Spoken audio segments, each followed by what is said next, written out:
اچھا، air marshal Arshad Malik صاحب پاکستان کی افواج کے جو ترجمان ہیں انہوں نے تو اعلان کر دیا کہ ہمارا جو یہ آپریشن بنیان المرصوص تھا ختم ہو گیا. انڈیا جو ہے وہ ابھی تک کہہ رہا ہے جی ہمارا آپریشن سندور چل رہا ہے. اور آج جو ان کے ڈی جی ایم اوز کی جو بریفنگ تھی اس میں بار بار ان سے پوچھا گیا کہ جی پاکستان ایئر فورس کے ایئر وائس مارشل اورنگزیب صاحب جو ہیں وہ کہہ رہے ہیں 6-0.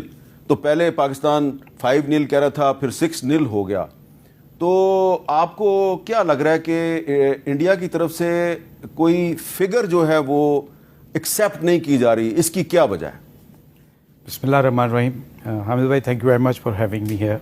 پہلے تو آپ مجھے یہ بتائیں کہ آپ کو وہ کروڑ روپیہ ملا ہے کہ نہیں ملا؟ ہاں، وہ جو ارنب گوسوامی ہے اس نے جو جھوٹ بولا تو اس پر میں نے اس کو کہا تھا کہ تم ثابت کرو تو میں آپ کو 1 کروڑ روپیہ دوں گا. لیکن اس نے ثابت کرنے کی بجائے اب گالی گلوچ شروع کر دیا ہے. تو اس نے جو گالی گلوچ شروع کیا اس کا جواب میں اس کو علیحدہ سے دوں گا. لیکن آپ ذرا یہ بتائیں کہ یہ جو پروین ساہنی صاحب ہیں یہ کیوں کہہ رہے ہیں جناب کہ جو تینوں فورسز کے ڈی جی ایم اوز ہیں ان کی بریفنگ سے وہ ڈس اپوائنٹ ہوئے ہیں؟ دیکھیے پروین صاحب جو ہیں ان کا ایک بہت پرانا تعلق ہے. 30 سال سے وہ تھنک ٹینک میں ہیں اور فورس کے نام سے وہ سنتے ہیں اور ان کی بہت فالوئنگ شپ ہے. وہ ایماندار آدمی ہیں. جس طرح کہ اگر آپ کو یاد ہو کہ ہندوستان کے ایک وائس چیف ایئر اسٹاف تھے جو کہ انڈکشن آف رافیل کے لک آفٹر کر رہے تھے. انہوں نے گورنمنٹ کو یہ بڑا برملا کہا تھا کہ ابھی ہماری ایئر فورس آپریشنلائزیشن کے لیے رافیل ایئر کرافٹ کے ساتھ تیار نہیں. اور یہ بات ریکارڈ پہ ہے کہ ان کو سیک کر دیا گیا اور پھر اس سٹوری کو کور کیا گیا.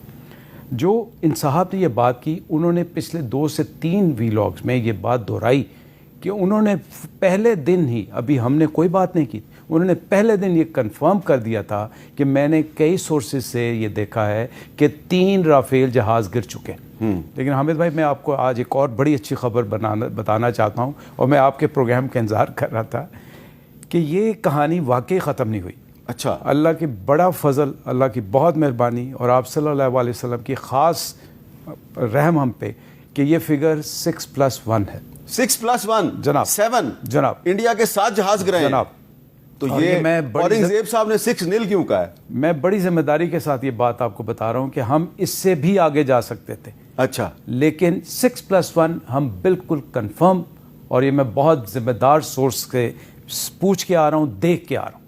اچھا، آپ نے دیکھا بھی ہے؟ جی میں دیکھ کے آ رہا ہوں. اچھا، مجھے انہوں نے بریف کیا کہ کس طرح ہم ٹریک کر رہے تھے، کس طرح ہمارے میسائل ان کے اوپر ہٹ ہو رہے تھے اور کس طرح بلپ غائب ہو رہے تھے. تو پھر آپ نے ان سے یہ بھی تو پوچھا ہوگا نا کہ پھر آپ 6-0 کیوں کہہ رہے ہیں، 6+1 کیوں نہیں کہہ رہے؟ 6+1 یہ جو 7واں جہاز ہے یہ وہ یو اے وی ہے جس کے اوپر یہ بہت نازات ہے. اور یو اے وی ہے یہ؟ جی. اچھا، ایک دوسری ایک بہت بڑی خبر جو ہے میں آپ کو ایک اور بات بڑے وثوق سے بتانا چاہوں گا کہ ہم نے 24 سے 32 ٹارگٹ انگیج کیے ہیں اور وہ 24 سے 32 ٹارگٹ ہم نے within that span engage کیے ہیں جو کہ ورلڈ کی ایویشن ہسٹری میں ایک دفعہ پھر ریکارڈ بنے گا انشاءاللہ. اچھا، یہ جو ٹارگٹس ہے یہ right from starting from north till south engage کیے گئے. 2. تیسرا جو مایوسی ہے پروین صاحب کو اور جو دوسرے انڈین انالیسٹس کو، آپ بھی پڑھتے ہیں، آپ بھی دیکھتے ہیں، ان کو اس لیے سب سے زیادہ مایوسی ہو رہی ہے کہ پہلے دن سے جھوٹ کا پرچار کیا جا رہا تھا.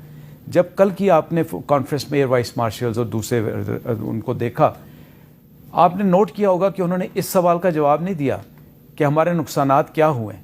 انہوں نے کہا کہ پہلے تو وہ ریلیکٹنٹ تھے کہ جواب نہ ہی دینا پوے، بٹ جب انہوں نے کہا اچھا جب گل میرے تے آئی ہے تو میں ناٹھی جاواں، but then he had to state کہ جی وہ نقصان تو ہوتے رہتے ہیں. تو یہ بالکل مایوس کن بریف تھی جس میں نیوی والے بیچارے کو کچھ سمجھ نہیں آ رہی تھی. ڈی جی ایم او نے کوئی سالڈ سٹیٹمنٹ نہیں دی.